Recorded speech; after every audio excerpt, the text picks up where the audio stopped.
तो दोस्तों स्वागत है आपका इस चैनल में यूपीएससी पीसीएस अकेडमी में। फ्रेंड्स, मैं हूं सुबोध राय, द्वितीय प्रशासनिक पदाधिकारी। तो दोस्तों आज हम लोग करेंगे डिस्कशन किस चीज़ का, तो वो होगा एडिटोरिया का जो प्रैक्टिस सेट है, प्रैक्टिस सेट नंबर 8, उसका हम लोग डिस्कशन करेंगे आज। राइट।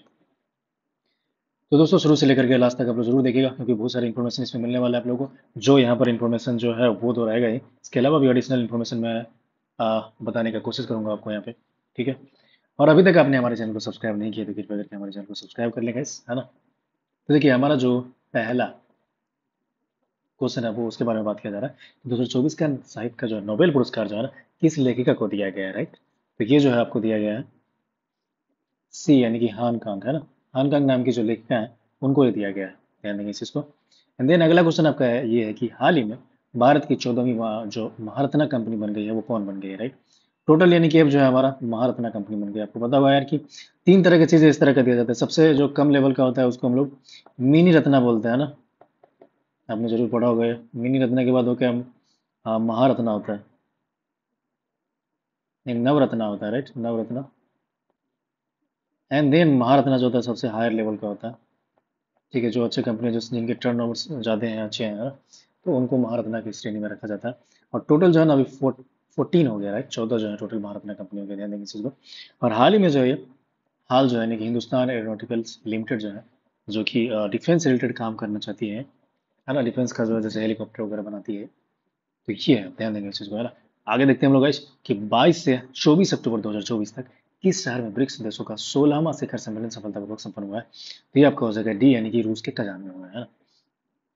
22 से 24 अक्टूबर 2024 तक किस शहर में ब्रिक्स देशों का 16 शिखर सम्मेलन सफलतापूर्वक संपन्न हुआ था। तो रूस के कजान में हुआ था। कजान डिक्लेरेशन आपने जरूर सुना होगा, है ना। रसिया का जो कजान एक जगह है वहां पे हुआ था इनफैक्ट। ब्रिक्स आपको पता होगा, भारत रसिया, है ना, नहीं ब्राजील रसिया इंडिया चाइना और साउथ अफ्रीका, है ना। साउथ अफ्रीका की इसमें 2010 में ये जुड़ चुका था। और इसलिए पहले जो ब्रिक नाम था, पता होगा, बाद में इसका नाम ब्रिक्स हुआ है ना, 2010 के बाद। ओके। और इसमें देखो जिम ओ इल नाम का जो है ना, जिम ओ नील नाम का जो इकोनॉमिस्ट था, सबसे पहले इसी ने जो है ना इस वर्ड को कॉइन किया था, ब्रिक्स को इनफैक्ट। और ये इमर्जिंग कंट्रीज जो है पूरे वर्ल्ड में, उसको दर्शाता है, उसका एक ग्रुपिंग है। ठीक है, बाद में काफी पॉपुलर हो गया वर्ड, और ये एक फॉर्मल वर्ड जो है ना ये इन कंट्रीज के द्वारा जो है ना ये रख दिया गया था। ओके। और हाल ही में कई सारे स्टेट्स में, कई सारे कंट्रीज जो है वो भी इसमें जुड़े हैं रिसेंटली, जो कि आपको जानना चाहिए, है ना। चलिए आगे हम लोग बात करेंगे। हाल ही में जो है ना कुछ भाषाओं को शास्त्रीय भाषा का दर्जा दिया गया था। इससे संबंधित कथन पर विचार करेंगे आपको। तो आपको बताना है कि सत्य कथन कौन है गाइस। इसमें राइट आंसर हो जाएगा सी हो जाएगा, यानी कि एक और दो जो है ना वो दोनों सही है। यानी कि हाल ही में 5 नए भाषाओं को शास्त्रीय भाषा का दर्जा दिया गया है, जिसमें कुल शास्त्रीय भाषाओं की संख्या 11 हो गई है। हाल ही में मराठी, पाली, प्राकृतिक, असमियास और बंगाली को शास्त्रीय भाषा का दर्जा दिया गया है ना। यानी कि पहले ऑलरेडी 6 था, अब प्लस कितना हो गया, 5 हो गया, तो बराबर 11 भाषा टोटल हो गया। और आपको पता होगा सबसे पहला भाषा जो था ना वो तमिल था गाइस।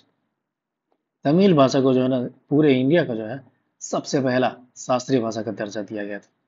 ठीक है, चलिए मूव करेंगे हम लोग। इसके अलावा हमने देखा है कि कथन और स्टेटमेंट के बारे में बात किया जा रहा है, स्टेटमेंट रीजन के बारे में। ठीक है। 5th नंबर का जो क्वेश्चन है वो बोल रहा है कि ल्यूपेक्स मिशन चंद्रमा के दक्षिणी ध्रुव पर संसाधनों की खोज करेगा। एंड ल्यूपेक्स इसरो और जाक्सा का संयुक्त मिशन है। राइट। ल्यूपेक्स जो है ना इसरो और जाक्सा का संयुक्त मिशन है, तो इसका राइट आंसर हो जाएगा ए, यानी कि ए और आर दोनों साथ है और आर ए की सही व्याख्या करता है ना। ल्यूपेक्स मिशन के बारे में हमने देखा कि ये चंद्रमा का जो है ना नॉर्थ पोल पे नहीं बल्कि साउथ पोल पे जाएगी है ना। और वहाँ पर रिसोर्सेज को ढूंढेगा। और ये हमारा जापान और इंडिया का एक तरह से ज्वाइंट वेंचर है।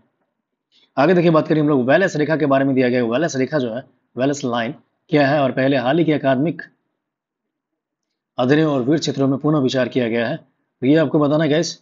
6 का जो राइट आंसर है वो जगह बी, यानी कि एक जैव भौगोलिक सीमा जो इंडोनेशियाई द्वीप समूह में वनस्पति और जीवों के विशिष्ट विकासवादी पथों को चिन्हित करती है। ठीक है, तो ये चीजें फ्रेंड ध्यान देंगे इस चीज को। वेलेस रेखा क्या है, तो ये एक जैव भौगोलिक सीमा जो इंडोनेशियाई द्वीप समूह में वनस्पतियों और जीवों के विशिष्ट विकासवादी पथों को चिन्हित करती है। ये हो जाएगा वेलेस लाइन के बारे में देखेंगे। ठीक है, इंपॉर्टेंट चीज है। आगे मूव करेंगे हम लोग कि स्वच्छ भारत मिशन शहरी के तहत भारत के किस शहर में भारत का पहला हरित अवशेष प्रसंस्करण संयंत्र जो है ना वो स्टार्ट किया गया है। इसका राइट आंसर हो जाएगा सी, यानी कि इंदौर है। तो again this is very important. देखो कुछ भी चीज़ें जो होती है ना फर्स्ट इस तरह का होती है, चाहे वो इंडिया में फर्स्ट है या वर्ल्ड में फर्स्ट है, तो काफ़ी इंपॉर्टेंट हो जाता है। और इसीलिए यहाँ पे इंदौर बोला गया था ना स्वच्छ भारत मिशन शहरी के तहत भारत के किस शहर में भारत का पहला हरित अपशिष्ट प्रसंस्करण शुरू किया गया, तो ये इंदौर में किया गया। मूव करेंगे आगे हम लोग। अगला क्वेश्चन जो हमारा यह है कि हाल ही में गृह मंत्रालय द्वारा जारी किस प्रकार के अपराधियों से निपटने हेतु E0 FIR पहल का शुरू किया गया है। एट का आंसर जो हो जाएगा आपका बी हो जाएगा, यानी कि साइबर अपराध है, राइट। साइबर अपराध जो है ना काफ़ी ज़्यादा आजकल चर्चा में रहता है, ठीक है। जैसे ही चीज़ें जो है ना इंटरनेट का ज़माना बढ़ता जा रहा है उसी तरह से रिस्क भी बढ़ता जाता है। तो एकदम हमारा जो है ना ऑनलाइन जो चीज़ें हमारे हैं वो हमें उसमें केयरफुल होने की ज़रूरत है, ठीक है। तो देखिए इसका राइट आंसर हो जाएगा बी, यानी कि E0 FIR जो शुरू किया गया ना वो साइबर अपराध से। नेक्स्ट, सड़क दुर्घटना पीड़ित को अस्पताल पहुंचाने में मदद करने वाले व्यक्तियों को 25,000 रुपया इनाम हेतु राहवीर योजना की शुरुआत कौन सा राज्य ने किया है? तो ये आपका मध्य प्रदेश MP जो है उसने किया गया। दिस इज वेरी इंपॉर्टेंट, क्योंकि अक्सर क्या होता है कि लोग एक्सीडेंट के शिकार हो जाते हैं और लोग बस दर्शक बने रहते हैं आके और चले जाते हैं, देखते रहते हैं, हेल्प नहीं करते हैं कोई, है ना। या फिर उनको लगता है कि रिस्क भी है कि हम ले जाएंगे तो हमारा टाइम वेस्ट हो गया, फिर पुलिस पूछताछ करेगी। तो इन सब चीज़ों को जो है ना दूर करने के लिए मध्य प्रदेश ने एक सराहनीय काम किया है और ये राहवीर योजना शुरू किया जिसके तहत 25,000 रुपये का इनाम दिया जाएगा जो भी हेल्प करेगा सड़क दुर्घटना पीड़ित लोगों को अस्पताल पहुंचाने में उनको। नेक्स्ट देखिए क्या है, अंतर्राष्ट्रीय योग दिवस 2025 का आधिकारिक थीम जो है ना क्या है। 10 का जो है राइट आंसर हो जाएगा सी हो जाएगा, यानी कि एक पृथ्वी और एक स्वस्थ के लिए योग है। एक पृथ्वी और एक स्वस्थ के लिए योग है क्या है, तो अंतर्राष्ट्रीय योग दिवस जो है 2025 का आधिकारिक थीम है, राइट। एक पृथ्वी और एक स्वस्थ के लिए योगा। अंतर्राष्ट्रीय योग दिवस 2025 का जो है आधिकारिक थीम क्या है, तो एक पृथ्वी और एक स्वस्थ के लिए योगा हो जाएगा। आगे बात करेंगे हम लोग क्रिस्टी कोवेंट्री जो अंतर्राष्ट्रीय ओलंपिक समिति की पहली महिला अध्यक्ष बनी है किस देश की तैराक है, ठीक है। तो ये देखिए इसका जो राइट आंसर होगा हो जाएगा सी, यानी कि जिम्बाब्वे, है ना। क्रिस्टी कमेटी जो अंतर्राष्ट्रीय ओलंपिक समिति की जो है ना पहली महिला अध्यक्ष बनी है, यानी कि इससे पहले कोई महिला अध्यक्ष नहीं थी। तो ये इनका नाम क्या है, क्रिस्टी कोवेंट्री है और ये कहाँ की रहने वाले, जिम्बाब्वे, यानी कि एक जिम्बाब्वे जो अफ्रीकन कंट्री है वहाँ की रहने वाली है। और अंतर्राष्ट्रीय योगा देखो ये इंपॉर्टेंट होता है इस तरह का थीम और डेट जो है ना डेज कौन सा कब था और इसका थीम क्या था ये पूछा जाता है। इनफैक्ट 21 जून को जो है ना हमारा मनाया जाएगा कौन, तो योगा दिवस मनाया जाता है फ्रेंड, आपको पता होगा, ठीक है। और अंतर्राष्ट्रीय योग दिवस जो है ना 21 जून को मनाया जाता है और इस दिन जो हमारा थीम इस बार का था 25 वाला उसमें था एक पृथ्वी और एक स्वास्थ्य के लिए योगा। और इस बार जो है ना विशाखापट्टनम में जो है इंडिया में हमारे मोदी जी जो है मनाए थे yoga day, international yoga day, और विशाखापट्टनम में मनाया गया था, ठीक है। और इससे रिलेटेड एक और चीज आपको पता होगी, आधिकारिक योगा जो नीति है, योगा पॉलिसी, वो घोषित किया गया है कि स्टेट के द्वारा, और उसका नाम क्या है, तो उत्तराखंड नाम है ना। उत्तराखंड इसका नाम है। आगे देखेंगे हम लोग, बात करेंगे नेक्स्ट क्या, भारत द्वारा हाल ही में यूनेस्को की संभावित सूची में शामिल की गई 6 संपत्तियों में से कौन सी एक नहीं, ये जगह कोणार्क सूर्य मंदिर, है ना।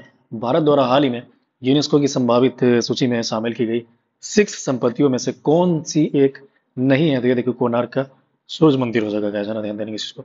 भारत द्वारा हाल ही में यूनेस्को की संभावित सूची में शामिल की गई 6 संपत्ति में से एक कौन सी एक नहीं है, तो ये कोणार्क है, यानी कि ये जो है ना ये नहीं है, बाकी कौन कौन है, तो ये है और ये है। तो ध्यान देंगे इस चीज को, ये भी पूछा जाता है अक्सर। तो देखो जो भी इंपॉर्टेंट आपको लगता है ना तो उसको आप एक जगह नोट डाउन कर सकते हो guys, ताकि एग्जाम से जस्ट पहले रिवाइज करने में आपको ईजी होगा, है ना। तो देखिए हम ही ने अभी जो हमने जो बात किया वो क्या है, तो हाल ही में यूनेस्को में संभावित सूची में शामिल की गई 6 संपत्ति में कौन सा एक नहीं है, तो ये जो है ना कोणार्क सूर्य मंदिर नहीं है, यानी कि कंगेर घाटी जो है ना ये छत्तीसगढ़ में है वो है राष्ट्रीय उद्यान, प्लस मुदुमलाई मेलाथेनिक में ही जो है आपका तमिलनाडु में ये भी है, 64 योगिनी मंदिर जो है ये भी है ना। तो इस चीज को ध्यान देंगे guys, this is very important question. Okay, Kanger घाटी है, मुदुमलाई मेगालिथिक मेनहिर है तमिलनाडु में, और 64 योगिनी मंदिर भी है, ठीक है। चलेंगे आगे हम लोग नेक्स्ट देखते हैं। पहला भारतीय फिल्म महोत्सव जो है किस स्थान पर आयोजित किया गया था, ठीक है। पहला भारतीय फिल्म महोत्सव जो है वो अब पूछा जा रहा है कि कौन सी जगह पे आयोजित किया गया, ये हो जाएगा सिएटल अमेरिका, है ना। मतलब विदेश में, देखो है ना, एक क्वेश्चन सही से फ्रेम नहीं किया गया। पहला भारतीय फिल्म महोत्सव विदेश में जो है बात करेंगे यानी इंडिया से बाहर, तो कहाँ पे हुआ है, तो ये सिएटल अमेरिका में हुआ है ना, सिएटल अमेरिका में हुआ है। हाल ही में अरुणाचल प्रदेश के कामले जिले में मनाया गया न्योकुम यूलो उत्सव का संबंध मुख्य रूप से किस जनजाति से है गाइस, ये 14 का राइट आंसर हो जाएगा डी हो जाएगा, यानी कि नीशी जनजाति है। नीशी एक तरह का ट्राइब है, एक जनजाति है जो कि अरुणाचल प्रदेश में मेनली पाया जाता है ना। हाल ही में अरुणाचल प्रदेश के कामले जिले में मनाए गए न्योकुम यूलो उत्सव का संबंध मुख्य रूप से किस जनजाति से, तो नीची जनजाति से। एंड देन नेक्स्ट चीज आपको बताना होना चाहिए कि देश में किस राज्य ने गांव के लोगों को त्वरित और पारदर्शी तरीके से न्याय दिलाने के लिए पहली बार ई ग्राम कचहरी प्रणाली लागू किया है। 15 का जो राइट आंसर हो जाएगा वो सी हो जाएगा, यानी कि बिहार हो जाएगा, है ना। देश में किस राज्य ने गांव के लोगों को त्वरित और पारदर्शी तरीके से न्याय दिलाने के लिए पहली बार ई ग्राम कचहरी लागू किया गया है, तो बिहार किया गया है guys. This is very important क्योंकि बिहार का क्वेश्चन है एंड इनफैक्ट बीपीएससी के लिए काफी इंपॉर्टेंट हो जाता है, तो ध्यान देंगे इस चीज को, है ना। किस राज्य ने बिहार के लोगों को, देश में किस राज्य ने गांव के लोगों को त्वरित और पारदर्शी तरीके से न्याय दिलाने के लिए पहली बार ई ग्राम कचहरी, मतलब कचहरी तो वहाँ है ही बिहार में, है ना। आपको पता होगा कि एक सरपंच का भी अलग से पोस्ट होता है और ये पोस्ट बहुत सारे स्टेट में नहीं भी है, राइट। यानी कि एक मुखिया तो होता ही है, प्लस एक सरपंच भी होता है। बहुत सारे जगह पे जो है ना वो मतलब क्या बोलते हैं उसको यार, जुडिशियरी पावर जो है ना नहीं दिया गया है पंचायत को, या फिर दिया भी है तो कई जगह जो प्रधान नाम का एक पोस्ट होता है उसी में मुखिया और जो है ना सरपंच दोनों का होता है। लेकिन बिहार में दोनों एक सेपरेट पोस्ट है, मुखिया अलग है और सरपंच अलग है। और सरपंच को थोड़ा बहुत जो है बहुत लो लेवल का अलग ही होता है पावर, लेकिन होता है कि वो पंचायती पंचायती थोड़ा बहुत है ना कर सकता है वहाँ पे अपने लेवल पे। आगे देखिए इसमें दिया है कि भारतीय नौसेना ने हाल ही में किस जहाज को महाराष्ट्र पर्यटन विकास निगम सौंपा है ताकि उसे भारत के पहले अंडर वाटर म्यूजियम और कृत्रिम चट्टान में परिवर्तन किया जा सके। एक गुलदार हो जाएगा, है ना। 16 का जो है सी है, INS गुलदार है गाइस। ये जो है ना खराब पड़ा हुआ एक शिप है और उसको एक म्यूजियम में, अंडर वाटर म्यूजियम में तब्दील कर दिया गया और कृत्रिम चट्टान में परिवर्तन किया गया। इसका नाम है INS गुलदार। नेक्स्ट हम लोग बात करेंगे क्वेश्चन नंबर जो है ना 17 है। खेलो इंडिया पैरा गेम्स जो है 2025 का आयोजन किस शहर में किया गया? 17 का नई दिल्ली में, है ना। ध्यान देंगे खेलो इंडिया पैरा गेम्स हो जाएगा, यानी कि पैरा जो हैंडीकैप्ड लोगों के लिए जो किया जाता है आयोजन उसके लिए है। नेक्स्ट है आपका मार्च 25 में जारी वर्ल्ड हैप्पीनेस इंडेक्स के अनुसार भारत की रैंकिंग जो है वो क्या थी, है ना। भारत की रैंकिंग यहाँ पे पूछा जा रहा है guys। तो ये हो जाएगा राइट आंसर इज 18 का राइट आंसर हो जाएगा डी, यानी कि 118 है। हैप्पीनेस इंडेक्स मतलब जो खुश जो हम लोग थे वो। और ये देखो किसके द्वारा जारी किया जाता है, तो आपको पता होना चाहिए यूनाइटेड नेशन है ना। यूनाइटेड नेशंस के द्वारा एक इनका बॉडी है, सस्टेनेबल, है ना, नेटवर्क सोल्यूशन जो होता है ये करके एक बॉडी जो इसको निकलता है।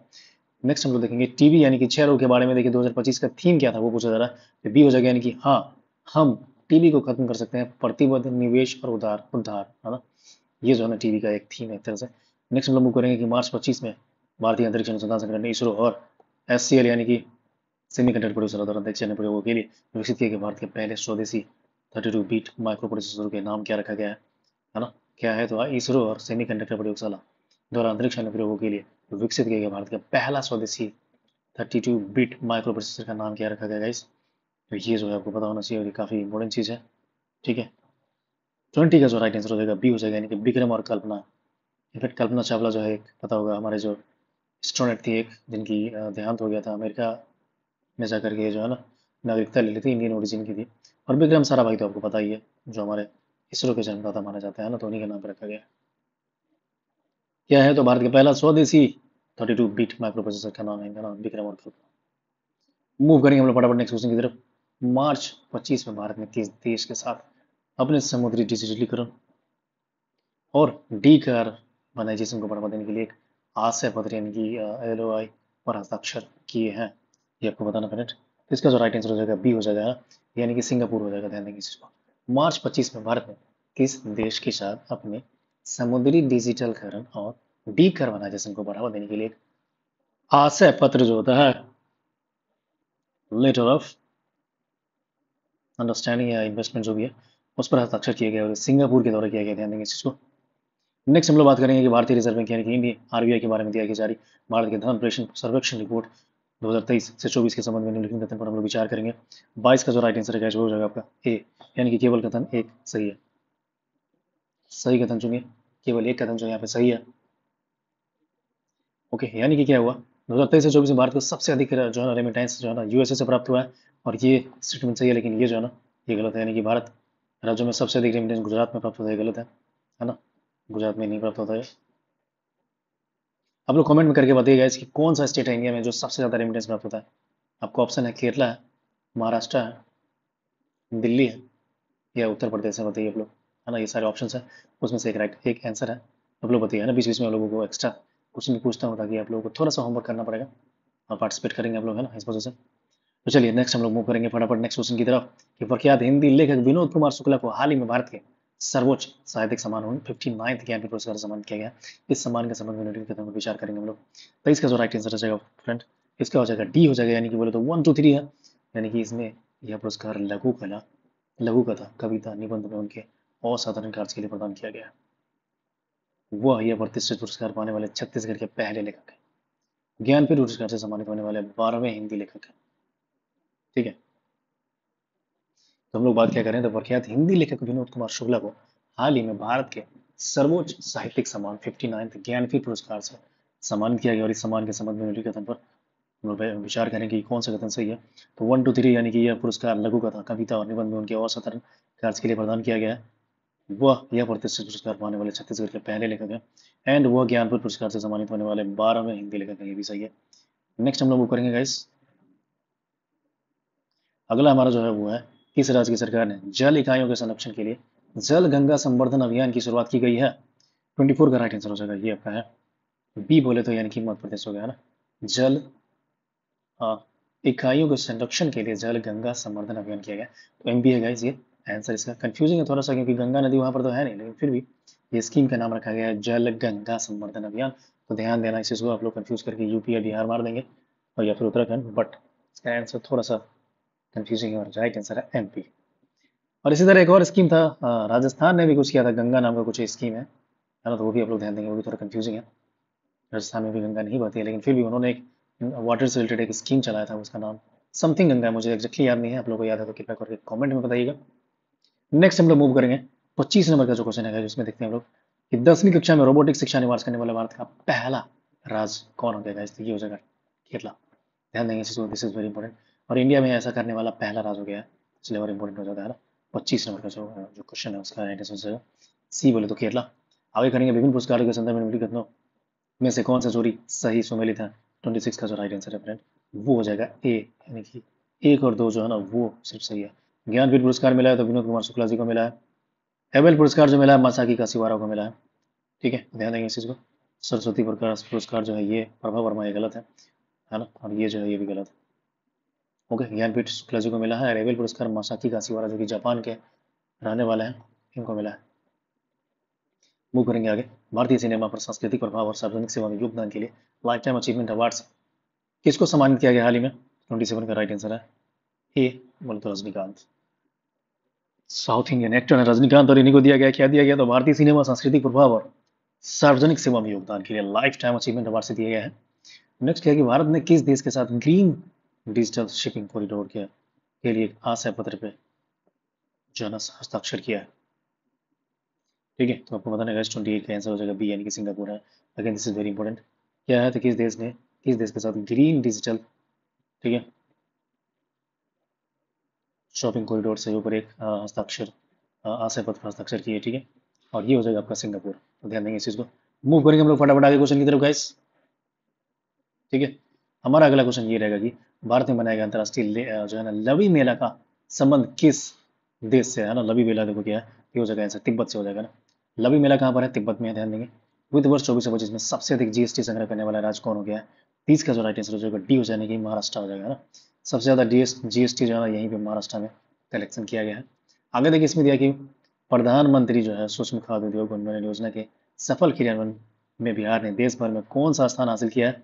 31 का जो राइट आंसर हो जाएगा आपको हो जाएगा ए, यानी कि पहला। ठीक है, क्या बोला जा रहा है कि प्रधानमंत्री सूक्ष्म खाद्य उद्योग उन्नयन योजना के तहत सफल क्रियान्वयन में बिहार ने देश भर में कौन सा स्थान हासिल किया है।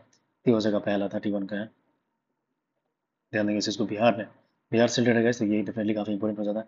आगे मूव करें हम लोग कि 2025 से 26 खरीफ विपणन सत्र के लिए न्यूनतम समर्थन मूल्य जो है ना एमएसपी के संबंध में निम्नलिखित कथन का सही कथन सही है। कौन सा कथन सही है, ये बात किया जा रहा है 32 का। 32 का जो राइट आंसर हो जाएगा वो बी हो जाएगा गाइस, यानी कि सभी खरीफ फसलों में नाइजर सीड को एमएसपी में सबसे अधिक निश्चय प्राप्त हुई है, ये सही है। कौन सा कथन सही है, इसके बारे में बात किया जा रहा है। खरीफ विपणन सत्र के न्यूनतम एमएसपी जो है उसके बारे में बात किया जा रहा है, कौन सा कथन सही है, यानी कि सभी खरीफ फसल जो है नाइजर सीड एक तरह का सीड है, को एमएसपी में सबसे अधिक निश्चय वृद्धि की गई है ना। तो ध्यान देंगे इस चीज को। नेक्स्ट हम लोग मूव करेंगे बिहार की साइकिल योजना लागू करने के लिए संयुक्त राष्ट्र ने किस यकीन अफ्रीकी देशों का चयन किया गया? 33 का जो राइट आंसर हो जाएगा वो डी हो जाएगा, यानी कि उपयुक्त में से एक से अधिक, है ना। बिहार की साइकिल योजना लागू करने के लिए संयुक्त राष्ट्र ने किन अफ्रीकी देश या देशों का चयन किया गया? इस ये हो जाएगा उपयुक्त में से एक से अधिक, यानी कि जाम्बिया भी, माली भी और मेडागास्कर सभी है। ठीक है, बिहार की साइकिल योजना लागू करने के लिए यूनाइटेड नेशंस ने किन अफ्रीकी देशों का चयन किया है? तो ये सारे हो गए एक से ज्यादा गाइस। और इनफैक्ट एक कंट्री जो जाम्बिया है वो इनफैक्ट ये बिहार में आकर के इसका एक प्रतिनिधि था, उसने विजिट भी किया था, है ना। और वो यहाँ के साइकिल योजना के बारे में जानकारी भी इकट्ठा किया था बिहार में आकर के। और ये यानी कि बोला जा सकता है कि काफ़ी सक्सेसफुल योजना है जो बिहार में नीतीश कुमार सरकार के द्वारा जो चलाया गया था। ठीक है, महिलाओं को शिक्षा में प्रमोट करने में काफ़ी हेल्पफुल भूमिका निभाया है स्कीम, है ना।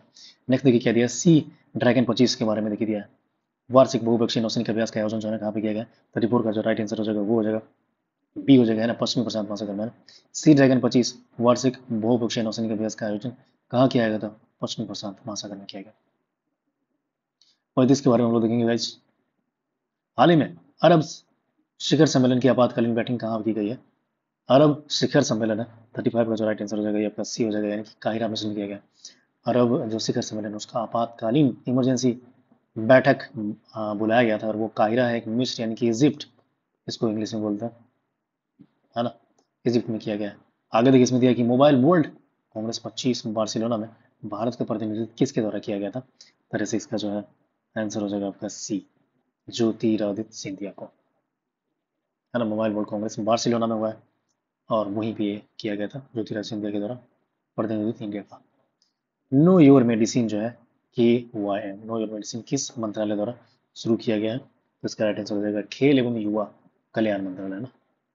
मेडिसिन यानी कि स्वास्थ्य मंत्रालय नहीं है गाइस, कंफ्यूज नहीं करना है। खेल एवं युवा कल्याण मंत्रालय है, लेकिन नाम क्या है स्कीम का, पहल का?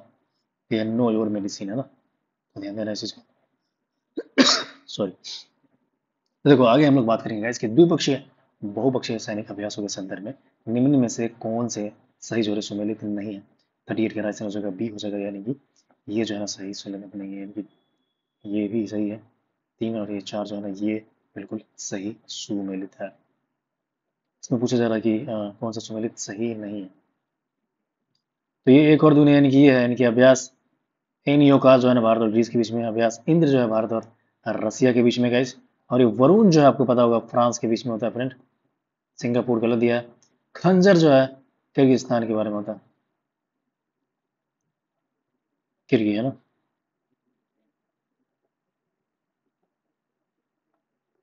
ठीक है, चलो आगे हम लोग बात करेंगे, मूव करेंगे नेक्स्ट क्वेश्चन की तरफ। और ये देखो काफी इंपॉर्टेंट है, इसको आप ध्यान रखेंगे।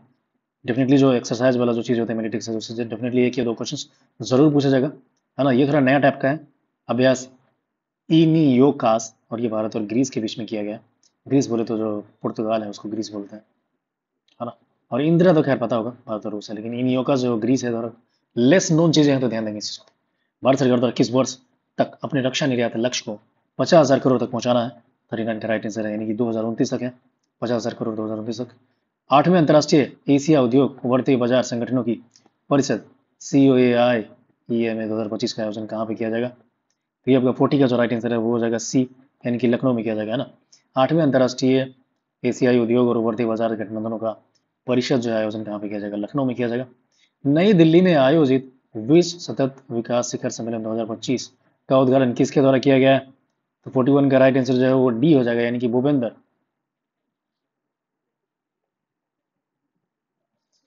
नई दिल्ली में आयोजित विश्व सतत विकास शिखर सम्मेलन जो 2025 है के बारे में बोला जा रहा है कि उसका उद्घाटन किसके द्वारा किया गया था? भूपेंद्र यादव के द्वारा किया गया है, ध्यान देंगे इस चीज को। राइट, भूपेंद्र यादव जो है हमारे इन्वायरमेंटल मिनिस्टर है। ठीक है, आगे देखेंगे हम लोग सेपक टकरा 2025 विश्व कप कहाँ पे आयोजित किया गया था गाइस? 42 का जो राइट आंसर है, ठीक है, 42 का जो गैस वो क्या हो जाएगा आपका? 42 का सी हो जाएगा, यानी कि पटना हो जाएगा। सेपक टकरा 2025 जो विश्व कप कहाँ पे आयोजित किया जा रहा था? पटना में किया जाएगा। उस भारतीय खिलाड़ी का नाम बताइए जो 3 अलग अलग IPL टीमों की कप्तानी करने वाला पहले भारतीय खिलाड़ी बन गए गाइस, है ना। 43 का जो राइट आंसर हो जाएगा हम लोग बी हो जाएगा, यानी कि अंजिक रहाणे। ठीक है, रहाणे जो है उनके बारे में बात किया जा रहा है कि उस खिलाड़ी का नाम बताइए जो 3 अलग अलग IPL टीमों की कप्तानी करने वाले पहला खिलाड़ी बन गया है, तो रहाणे ने किया है। भारत ने इटली में आयोजित विश्व विशेष ओलंपिक विश्व शीतकालीन खेलों 2025 में कुल कितने पदक जीते हैं? तो इसका जो आंसर हो जाएगा वो है डी, यानी कि उपयुक्त में से कोई नहीं। उपयुक्त में से कोई नहीं, इसका राइट आंसर हो जाएगा इस ठीक है, उसके बाद फटाफट हम लोग आगे देखेंगे। अगला क्वेश्चन आपको बताऊं कि वित्त वर्ष 2024 से 25 में भारत के एफडीआई प्रवाह के बारे में निम्नलिखित से कौन सा कथन सही है? 45 का जो राइट आंसर हो जाएगा वो हो जाएगा बी हो जाएगा। 45 का राइट आंसर आप लोगों को पता होना चाहिए बी, यानी कि वित्त वर्ष 2024 से 25 में सेवा क्षेत्र में सबसे अधिक एफडीआई इक्विटी प्रवाह आकर्षित किया गया, जो कुल 19% था। ये सही जवाब है। इसके अलावा जो है नेक्स्ट मैं आपको बताऊं कि 46 का जो राइट आंसर हो जाएगा गाइस वो हो जाएगा बी, यानी कि केवल दो। इसमें क्या पूछा जा रहा है कि सही कथन का विचार कीजिए, है ना। यानी कि दुनिया का तीसरा सबसे लंबा नेटवर्क भारत में हो जाएगा रेलवे का, है ना, मेट्रो का, है ना। और ये जो है ये गलत स्टेटमेंट है। मूव करेंगे आगे। संयुक्त राष्ट्र की वर्ल्ड हैप्पीनेस रिपोर्ट 2025 के बारे में निम्नलिखित कथन पर विचार करने के लिए बोला जा रहा है। 47 का जो राइट आंसर है वो ए हो जाएगा, यानी कि बोथ एक और दो सही है। यानी कि रिपोर्ट के अनुसार फिनलैंड को लगातार 8वें साल दुनिया का सबसे खुशहाल देश माना गया है। और दूसरा जो होगा भारत की रैंकिंग जो है 197 देशों में 118वें स्थान पर है। ठीक है, ये दिया गया है। और 48 के बारे में देखो, इसमें दिया गया है किस भारतीय एथलीट ने 2025 एशियाई एथलेटिक्स चैंपियनशिप में देश का पहला स्वर्ण पदक जीता और किस स्पर्धा में है? 48 का राइट आंसर हो जाएगा सी हो जाएगा, यानी कि गुलवीर सिंह है। पुरुषों की 10,000 मीटर में इसने जीता है। आगे बात करेंगे हम लोग। तो वेल्थ रिपोर्ट 2025 के अनुसार भारत कुछ नेटवर्थ व्यक्तियों के मामले में किस स्थान पर है? 49 का राइट आंसर बी हो जाएगा, यानी कि चौथा स्थान पे हमारा है। भारत उच्च नेटवर्थ व्यक्तियों के मामले में कौन सा स्थान पर था? चौथा है। हाल ही में किस एशियाई देश ने भारतीय निवेशकों, पर्यटकों और पेशेवर को आकर्षित करने के लिए 10 वर्षीय गोल्डन वीजा का शुरुआत किया है? 50 का राइट आंसर वियतनाम हो जाएगा। दिस इज वेरी इंपॉर्टेंट, थोड़ा कंफ्यूजिंग है क्योंकि वियतनाम हम लोगों को लगा कि ये अमेरिका हो सकता है या फिर सऊदी अरबिया वगैरह हो सकता है, लेकिन वियतनाम ने ऐसा किया है ना। किस एशियाई देश ने भारतीय निवेश को, पर्यटकों और पेशेवर को आकर्षित करने के लिए 10 वर्षीय गोल्डन वीजा का शुरुआत किया? 50 का राइट आंसर हो जाएगा वियतनाम। ओके, तो गाइज अभी के लिए हम लोग इतना ही रखते हैं, फिर हम लोग मिलेंगे नेक्स्ट वीडियोज में गाइज। तब तक आप लोग जो है ना अच्छा से पढ़ाई कीजिए, रिवीजन करते रहिए क्योंकि टाइम काफ़ी कम है। ठीक है, एकदम चीज़ें लगा दीजिए क्योंकि इस बार काफ़ी अच्छे चांस है, सीट्स वगैरह काफ़ी ज़्यादा है, गोल्डन चांस है इनफैक्ट आप लोगों के लिए। ठीक है, और हाँ, हम लोग रोज़ 10 बजे देखो अभी लाइव क्लास करते हैं गाइज, और उसमें करंट अफेयर प्लस रोज एक स्टैटिक सब्जेक्ट का करते हैं बीपीसी के लिए एमएलई। ये सही, इसके अलावा और भी कोई अभी एग्जाम सब तैयारी कर रहे हैं तो डेफिनेटली दूसरे एग्जाम में भी वो आपके लिए काफ़ी हेल्पफुल होगा, है ना। तो आप ज्वाइन कर सकते हो 10 PM में रोज। ठीक है, तो दोस्तों अभी तक आपने हमारा चैनल को सब्सक्राइब नहीं किया है तो कृपया करके सब्सक्राइब कर लो, ताकि सारे वीडियोज़ के नोटिफिकेशन जो है ना आपको मिलता रहेगा। ओके, तो चलिए, okay, take care and bye bye.